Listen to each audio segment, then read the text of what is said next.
Welcome into the Paul Kuharsky podcast, part of 440 Sports. I'm Paul Kuharsky of paulkuharsky.com.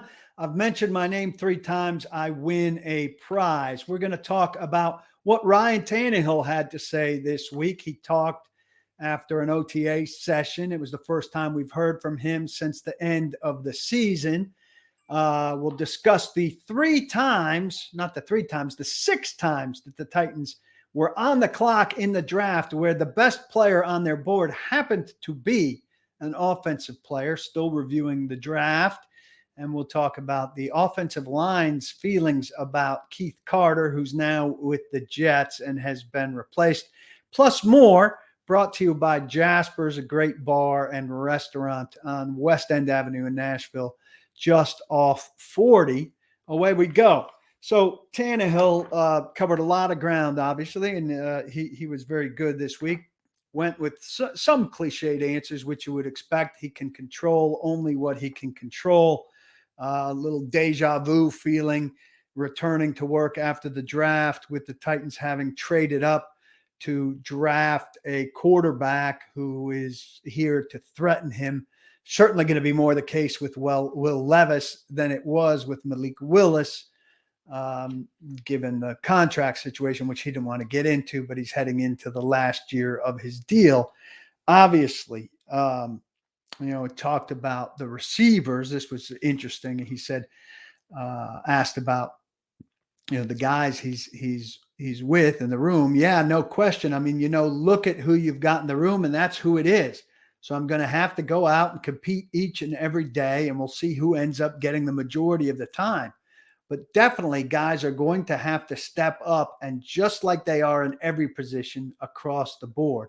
He went on to tick off all of the names and mention a compliment with each of the guys. So-and-so's moving well. So-and-so's working hard. So-and-so's doing a good job for us with the new concepts, etc. But you go back to the root of that quote. Look who you got in the room, and that's who it is. Ryan Tannehill thinking about wide receiver, just like a lot of us are thinking about wide receiver. He said during the course of this interview, 2 areas we like to see: offensive line and wide receiver. And that was talking about the additions they've made at offensive line, where you got 4 significant guys, 2 veterans in Dillard and Brunskill, and 2 rookies now in Skoronski and Duncan. With far less work done, obviously, at wide receiver. There wasn't a high draft pick here, only Colton Dowell, the 7th rounder. We've talked about this a lot, and he was asked if he thought there'd be a wide receiver higher in the draft. They don't ask me, my thoughts on draft picks. Mike and Rand make those decisions. Obviously, I knew it was an area that could be addressed, but they did just a little bit probably later than I thought it was going to. But we added some other key positions, some talent that will help us across the board. Get used to it. People think I'm harping on it. Media's harping on it. The Titans' failure to go get a wide receiver higher in the draft after not doing anything in free agency. Free agency was particularly weak. Here's Ryan Tannehill, saying, well, he was surprised that they didn't do more earlier. And he's the guy that suffers the most from this, as he, starts out as the starting quarterback on this team and hasn't been yet again given the weaponry he needs to be as successful as he could be, or that Will Levis, if Will Levis gets in front of him, needs to be as successful as he can be here, which is problematic for the team. He went on. I asked him about his contract situation, if he'd like to be talking extension. He said he's not going to talk about the business side of things. He did offer, some pretty good details about the change of the offense under Tim Kelly, to a lesser extent Charles London, who's the quarterback coach and passing game coordinator. But this is Tim Kelly's offense. He's the coordinator. And Tannehill really talked about enjoying the fresh line of thinking and the different ways that this offense will now be considering to attack defenses. Yeah, no doubt. It's a big difference, right? New terminology, new concepts, huge changes, but fresh line of thinking on things. So just having to get up to speed with how we're doing things, what we're calling things, different ways we're attacking the defense, and that's what we're doing right now. Is using this time when we're not going against the defense to just try to learn the offense, get accustomed to the new terminology, the new terms, the new routes, and be able to translate that onto the field as we go. What are you maybe most excited about in the framework of that?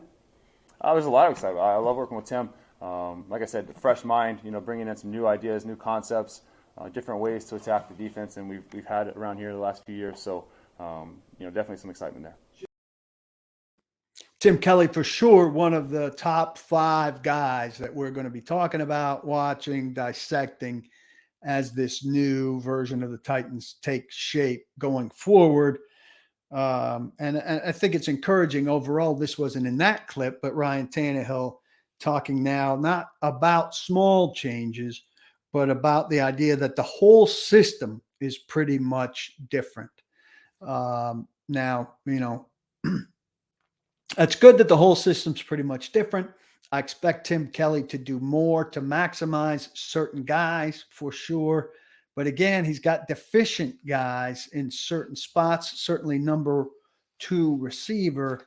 How much can you do with Nick Westbrook-Akina or Chris Moore? You can minimize them, which is the best thing here. And here's hoping that the way Todd Downing felt compelled to let defenses know that Jeff Swaim was there isn't something the Titans are going to feel as compelled to do with lesser players under Tim Kelly. Chig Okonkwo is somebody that you hope this offense would be featuring in its second year in a way that Downing consistently and Vrabel pledged that they would do, but only did subtly more as the season wore on. He is a fast weapon for this team. And he was interesting when he talked to us on Wednesday as well about the difference in this offense. He said, I would say I see a lot of speed involved, a lot of plays where we're trying to go really fast and just take what we can before the defense can get there, trying to outflank guys. Question then is who is doing the outflanking? Chig can do the outflanking. Burks, maybe. Phillips in some short area situations with quickness. Maybe Tyjae Spears, the rookie running back from the 3rd round. NWI is not outflanking people. Chris Moore, I don't think, is outflanking people.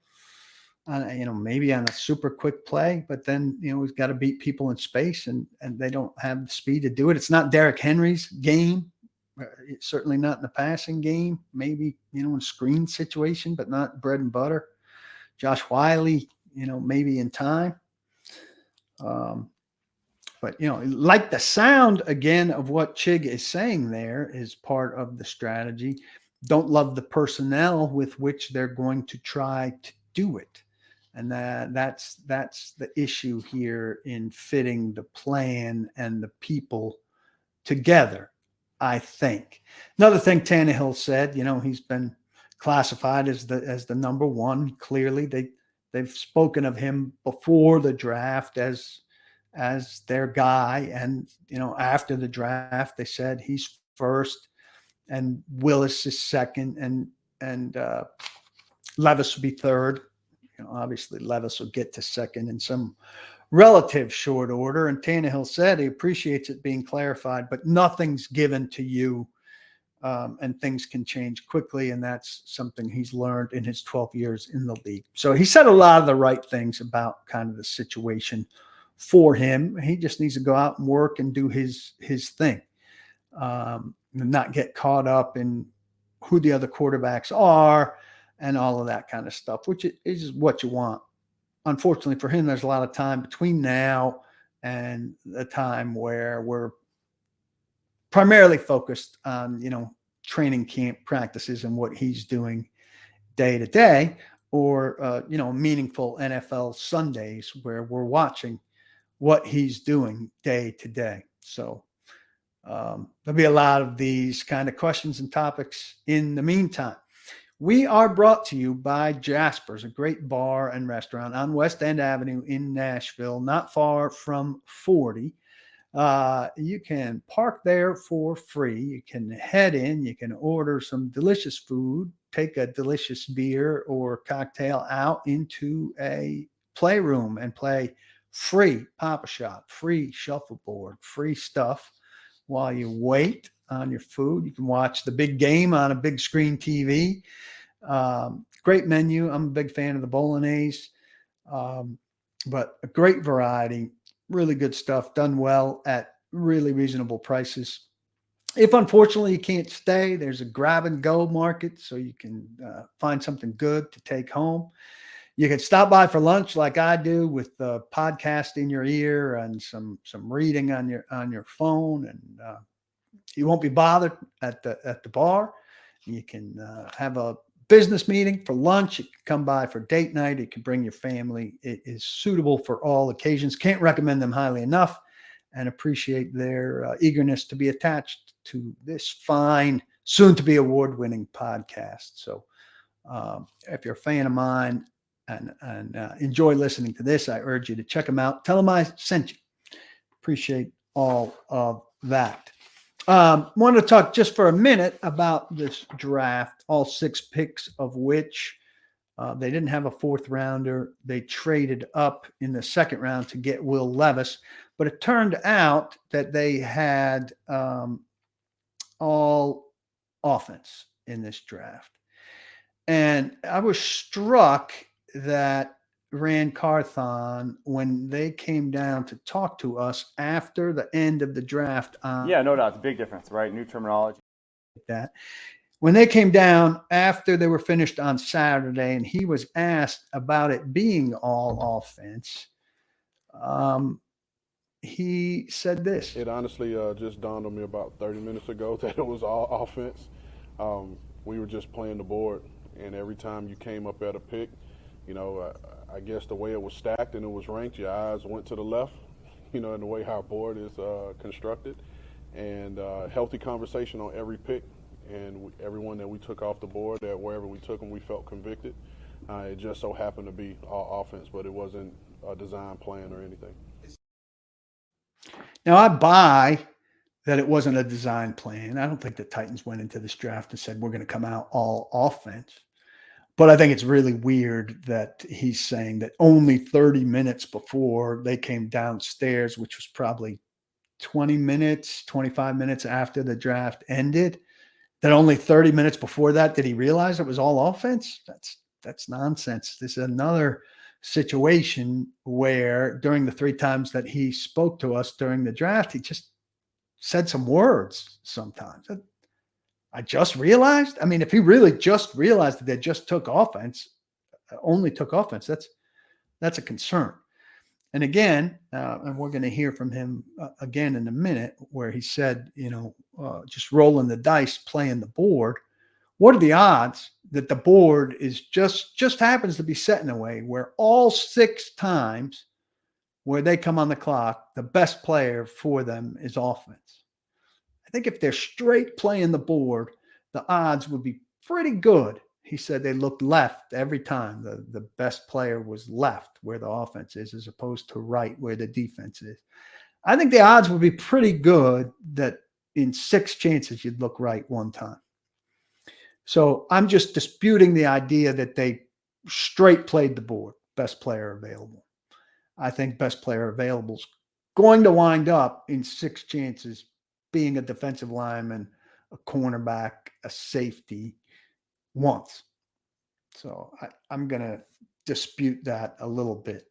And based on that and that rolling the dice, playing the board quote, we'll go back to this lack of a receiver choice.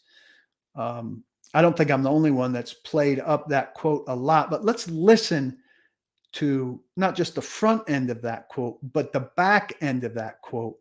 When we left on Friday night, what they were anticipating on Saturday, which is so Thursday was the 1st round, Friday was the 2nd and 3rd round. Saturday, 4th, 5th, 6th, 7th. They didn't have a 4th round pick. So we were anticipating their 5th round pick. And here's what he said as we were heading towards that. Listen to what he says about the 5th round. Rolling the dice, playing the board. That's what we're doing. We're going to take the best available player in the 5th round.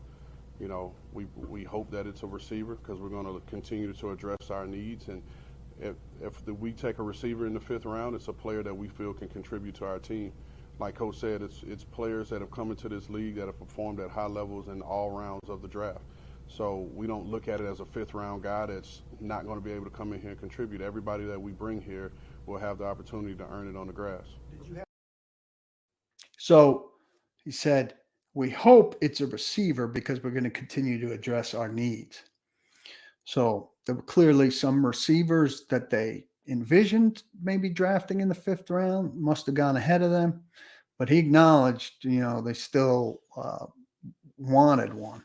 So when they were so nonchalant about not taking one until Colton Dowell in the 7th, you could circle back to this and say, well, they weren't as nonchalant about it before the start of the 4th round. Aaron Brewer has been working at center. He said this was the expectation all along that they would be finding a left guard. The left guard's now going to be Andre Dillard, or it's going to be Peter Skoronski. Brewer is going to kick inside from left guard to center to replace Ben Jones. Brunskill at right guard and Nicholas Petit-Frere at right tackle. So Aaron Brewer said he's working at center. The plan for him is to be there and that he's up to 290. I think all of us hear 290 and we think, hey, that's pretty good. We're guessing he was 275-ish maybe last year. I go to look up what the Titans had him listed at last year, and they had him listed at 295. So he's up to 290 from 295. So another example of how the listed weights and heights are often bullshit. So 290 is a good number for him, but we don't really know where he was last year. I should have asked him that. I apologize for that. Taylor Lewan was not a big Kevin Carter guy. We knew that. He was diplomatic about it while he was playing under him and had a conversation at one point about how they kind of met in the middle and managed to get along. He's a little less so since Carter was fired and Lewan was released. And Brewer talked about the difference between Carter and Jason Hotaling who's a more likable guy than Kevin Carter, who's now with the Jets.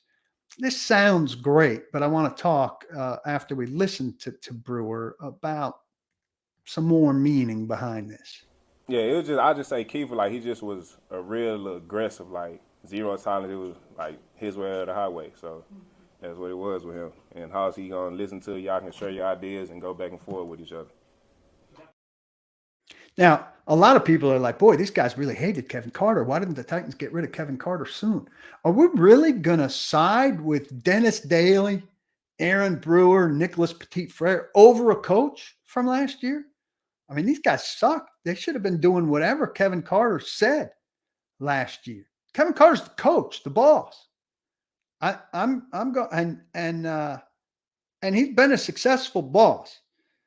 Players not liking a coach doesn't make him a bad coach. Now, I know we're a much more babyish society now, and that's the direction we're going. But there have been plenty of hard-ass position coaches who've been successful in the past who, players maybe came to like down the road after they saw the coach make them successful. Kevin Carter didn't like Jim Washburn at all here at the beginning, but in the end, Kevin Carter saw what Jim Washburn did for him. I don't know why we would care anything about what last year's offensive line beyond, Ben Jones, Lawan, from the past. Would have thought maybe Nate Davis. There's a lot of reaction out there anti Kevin Carter based on these comments. So let's go back. Let's go back to 2020 when this team was second in yards and fourth in offense, and Derrick Henry ran for 2,000 plus yards when Taylor Lewan went down at about the halfway point, and they had Ty Sambrailo at left tackle, and then he got hurt, and they went with David Quesenberry, a third string left tackle, still managed a 2,000-yard running back. How bad was Keith Carter then? Or the year after in 2021 when the team was sixth in points? Was Keith Carter terrible position coach then? I don't think he was great, but I think over the and I know people hated him at the beginning of his time, and the Titans took some time. So the Titans were bad on the offensive line, and they got good on the offensive line. Then they ended bad on the offensive line. Boom, boom, boom. But I mean, this guy was not the reason the Titans had a bad offensive line last year. John Robinson traded a damn fifth or sixth round pick for Dennis Daly, got back a seventh. Dennis Daly was the number one reason the Titans were terrible on the offensive line. You think a coach other than Keith Carter is going to turn Dennis Daly into something great? He's the seventh offensive lineman in Arizona right now. Hopefully, for Arizona's sake, they don't have to find out what their offensive line coach can do. But I think it's a little crazy to say, because Aaron Brewer said that Keith Carter was my way or the highway kind of coach, that Keith Carter was the primary issue there. Speaking of Lewan, he's suing Robert Andrews and some of Robert Andrews' associates for his original ACL repair surgery, and I'm sympathetic to that. Very dramatic about it with the clip he put out, and doesn't name Robert Andrews in it. My lawyer, tells me not to name him. But it's okay when the Associated Press, follows up and gets the report 2 days later and names him. Come on, Taylor. You're a big boy. If you're suing a guy, you can name him in your thing, no matter what your lawyer says. All these guys hide behind their lawyers, their doctors, their coaches, who all tell them to say nothing. You're in the media now, and you're filing suit against a big-time knee doctor. That's a big story for you in the media company. Bussin does better if you say, I'm filing suit against Robert Andrews, than I'm filing suit against the guy who did my knee surgery. Say it proud, be courageous.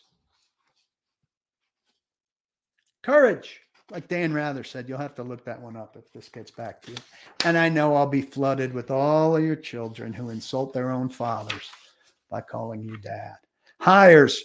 Titans hired Falcons college scouting director Anthony Robinson as an assistant GM. He'll be on the personnel side, while Chad Brinker, who came aboard a while ago, is on the operations side. Chad Brinker spoke at the press conference after the draft, did not offer much detail about how analytics factored into things, was kind of a disappointing contributor there.